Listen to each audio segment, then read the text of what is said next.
British MPs are urging Prime Minister Boris Johnson to recall Parliament after his government was forced to publish a sensitive document that spells out the worst-case scenario of a no-deal Brexit. Let's go to Cameron McIntosh, who's on that story this morning. Cameron.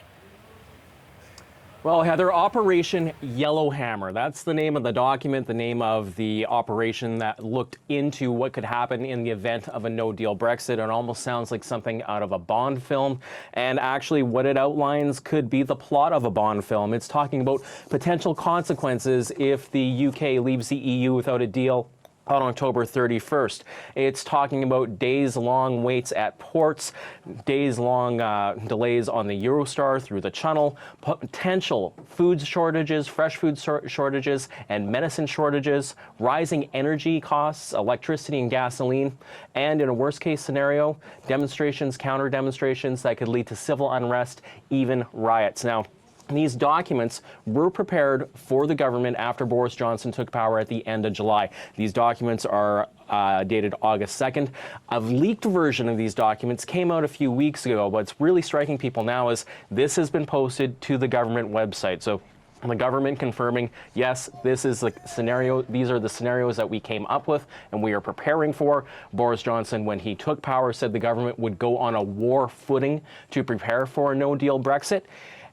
And this is what they came up with. Now, the government is stepping back from this a little bit, saying, hey, listen, don't worry. This is just the worst case scenario. Michael Gove is the minister in charge of planning for a no-deal Brexit. Here's what he had to say.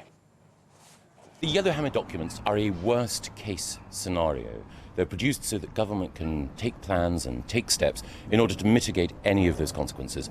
And over the course of the last 6 weeks, this government has taken considerable steps in order to ensure that if there is a no-deal scenario, that we can leave in the safest and smoothest possible way. Now, that's not reassuring people who are against Brexit and people who are against a no-deal Brexit. They're taking a look at this as confirmation of their worst fears, calling again on Parliament to be recalled. Meanwhile, Boris Johnson insists as Prime Minister that the UK will leave the EU on October 31st, although he does say that his preferred option is to get a deal with the EU. Meanwhile, the EU says it's also prepared for a no-deal Brexit. Heather? Cameron McIntosh, thank you very much for joining me this morning.